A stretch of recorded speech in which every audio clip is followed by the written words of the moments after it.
A questão previdenciária é sempre uma coisa que atinge ou nós diretamente, ou a família, amigos e tal, sempre é uma coisa importante, né? E cada vez ganha mais importância no Brasil, porque a população está cada vez mais ficando envelhecendo e tal, e essas coisas mexem muito com a área previdenciária.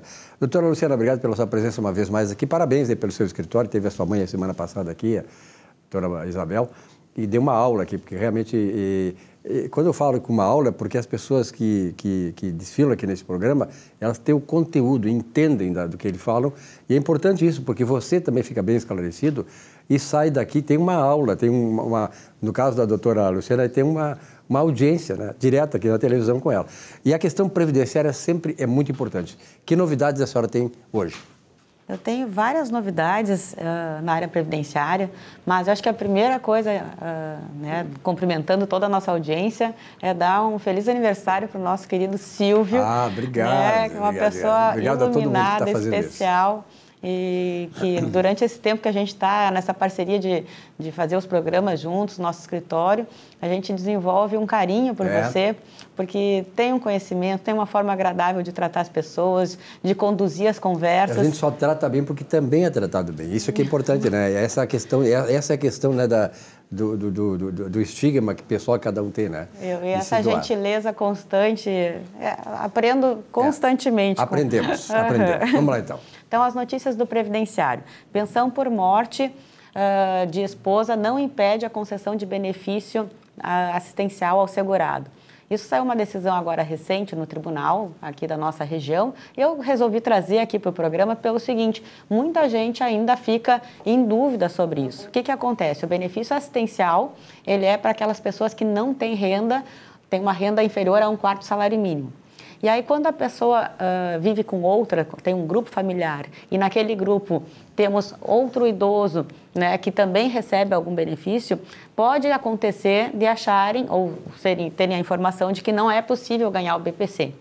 Na verdade, Temos lá no Estatuto do Idoso uma regrinha que diz que um salário mínimo ele não precisa ser considerado nesse cálculo de renda. Então, possibilita que o outro também tenha uma renda de um salário mínimo, daí advinda do benefício assistencial, o LOAS, como a gente chama, né? Outra novidade que a gente também vai trazer aqui é a revisão da vida toda. Saiu em dezembro, final do ano, né, a decisão favorável aos segurados, dizendo que é possível, sim, incorporar as contribuições, os salários anteriores a julho de 94 no cálculo do benefício. E esses valores calculados, aumentando a renda de uma aposentadoria, de um benefício, qualquer que seja ele, vão refletir, sim, e a pessoa vai ter direito a incorporar esse aumento no salário. O que aconteceu? O INSS tem uma enxurrada de pedidos nesse sentido. Ele está argumentando ali que tem mais de 5 milhões de pedidos para analisar. Os juízes têm, em tutela antecipada, já determinando essa revisão e sob pena de multa, caso não cumpram os prazos. E, então, a Advocacia Geral da União, que representa o INSS, está vindo com um pedido, entrou nessa dia 13 agora de fevereiro, pedindo a suspensão dos processos até que seja publicado o acórdão, para que esses processos tenham andamento. Com isso, ele quer ganhar tempo para organizar sistema, organizar como é que ele vai fazer para dar andamento nesses pedidos todos. 5 milhões, não quer dizer, né, doutora? Não quer dizer, eu aprendi isso com a doutora Isabel, com o Marcelo mesmo aqui, com a senhora já tocou nesse assunto, não quer dizer que todo mundo que entrou lá, com esta revisão, vai ter uma revisão para cima. Verdade, e muito importante a gente tocar nesse assunto. Tem detalhes importantes nessa revisão da vida toda. Se tu tinha salários anteriores ao período de cálculo, que é julho de 94, e esses salários, eles eram menores, em regra, teu poder aquisitivo, tu vai lembrar, era menor, de regra, essa revisão tu vai fazer uma média, tu vai puxar lá para baixo, se tu está incluindo salários baixos. Então, tem que fazer o cálculo antes, se tu vai procurar um advogado especializado nessa matéria, verifique se você está fazendo os cálculos, confira os cálculos que ele está fazendo, dá uma olhada se os valores lançados ali correspondem ao que tu tem na memória. É muito tempo atrás, mas a gente tem uma memória assim do que a gente viveu e é importante. E também o prazo decadencial de 10 anos, né?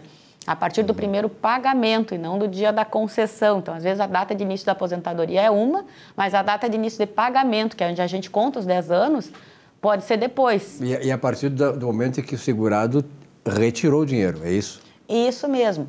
Então, um exemplo assim bem ilustrativo. A pessoa entrou com pedido, o INSS negou, o INSS obrigou essa pessoa a entrar com pedido na justiça, um recurso, enfim, até que isso se resolvesse e ela recebesse efetivamente aquele pagamento, passaram-se alguns anos, às vezes. Claro, Aí, em vez de contar da data de início do benefício, que vai constar na carta de concessão, tem que contar de quando ele recebeu o primeiro pagamento.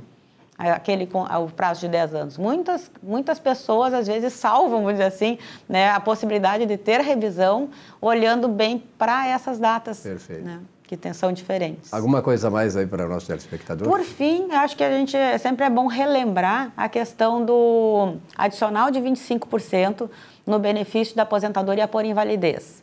Esse adicional de 25% às vezes fica muito esquecido. Aquele aposentado por invalidez, incapacidade permanente, que precisa de alguém cuidando dele, isso pode ter acontecido ao longo do tempo, quando me aposentei não precisava, mas foi se agravando meu problema de saúde e agora preciso de alguém me assistindo. Neste caso, tem direito a um adicional de 25% na renda. Teve bastante discussão sobre isso, quando as pessoas começaram também a pedir esse adicional para outros tipos de aposentadoria. Tivemos algumas decisões favoráveis na aposentadoria por tempo, enfim, outros benefícios, mas veio a decisão do Tribunal Superior no sentido que não, é só apenas para benefício de aposentadoria por invalidez, seguindo a regra prevista na legislação. Então, aposentado por invalidez que precisa de assistência de terceiro, conversa com o seu médico, conversa com o advogado, porque pode ter direito a um adicional de 25% e faz diferença, né? Perfeito. E claro, sempre com a assessoria, né, a consultoria de um escritório especializado nisso, porque nós não sabemos isso, né? E aí, de repente, tu vai tentar se aventurar direto lá na Previdência, e os caras sabem tudo lá, pode estar, de repente, né, te engrupindo alguma coisa que você não tem o direito, mas tem direito acima disso. Então, sempre é importante, né, ter a assessoria de um escritório como o da doutora Luciana. Doutora, obrigado. Até breve. Até mais. Até breve.